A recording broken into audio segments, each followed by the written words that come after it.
Two suspects are now facing felony charges in the death of Reba the bulldog, who was left trapped in a plastic bin taped shut in the extreme heat back in July. A push for stricter penalties in animal cruelty cases now coming to the forefront. Here's what District Attorney Steve Wolfson said earlier today.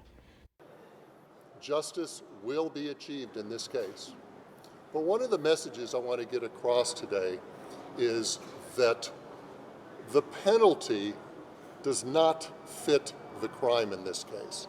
In my opinion, some people, based upon the circumstances, and in this case perhaps it fits, the penalty should be greater. Isaac LaShalle Jr. and Markeisha Foster are accused in the death of Reba the bulldog, and they face one felony charge each of animal cruelty. Both appeared in court Monday, while DA Wolfson pushes the community to advocate for change. There's one woman who says she's ready and has a bill written. News 3's Kristen Drummond joins us live here in studio with the efforts to create harsher penalties in animal abuse cases. Well, Marie and Jim, it's a 96-page document right here, not only addressing animal abuse, but also tethering and animal fighting. The writer of the bill is the director of Nevada Pause the Link. It's an organization raising awareness about the link between animal abuse and patterns of human violence. But the draft here hasn't gone anywhere, and now the writer is telling me she wants a legislator to step up and change the law around animal abuse here in Nevada. You need to increase the penalties. They need to stick. Marcel Hedrick's passion for protecting animals started years ago. First, writing this bill in 2018 to make Nevada's animal cruelty laws tougher. But without a sponsor, the bill never made it to the floor. I've actually presented this to numerous legislators back then, and unfortunately I haven't been able to get anyone to sponsor the bill. Why?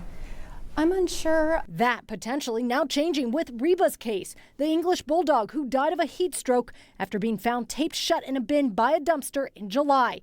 Hedrick says she's determined to turn heartbreak into action. It's really important that we as a community pass this bill and make it known that you can't abuse an animal and get away with it. It's only a 1 to 4 possible prison sentence or probation with a fine. Clark County District Attorney Steve Wolfson telling reporters on Tuesday that Nevada law allows a Category D felony as the maximum punishment in animal abuse cases. The penalty does not fit the crime in this case. If you're going to charge someone with a felony and then plea it down, what good is charging them with a felony if it's not going to stick? We're really behind when it comes to how strict and what the penalties are. Hedrick's bill aims to change that.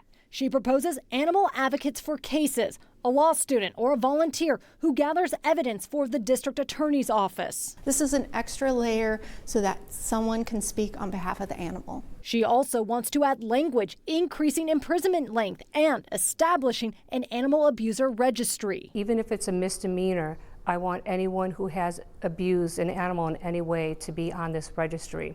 And I think this is going to be very helpful. Stephanie Lafredo, an animal advocate and founder of Courtroom Critters, a dog therapy team helping those involved in traumatic crimes testify in court. She plans to help Hedrick update the bill to deter anyone from killing animals like Reba. Our plan is that we would like to put the bill forth, and they don't really have to do anything. It's already written for them. Now, I'm told an updated draft is expected in the next 2 weeks. Hedrick tells me she's reached out to Wolfson before and is willing to meet with him again to find out what is best for prosecutors to address animal abuse cases. We have a copy of the original draft up on our website, news3lv.com, which again includes other items to update the laws around animal cruelty here in the state. Jim and Marie. It'll be interesting to see if the bill gets any more traction in that session that starts early next year. Kristen, thank you for that.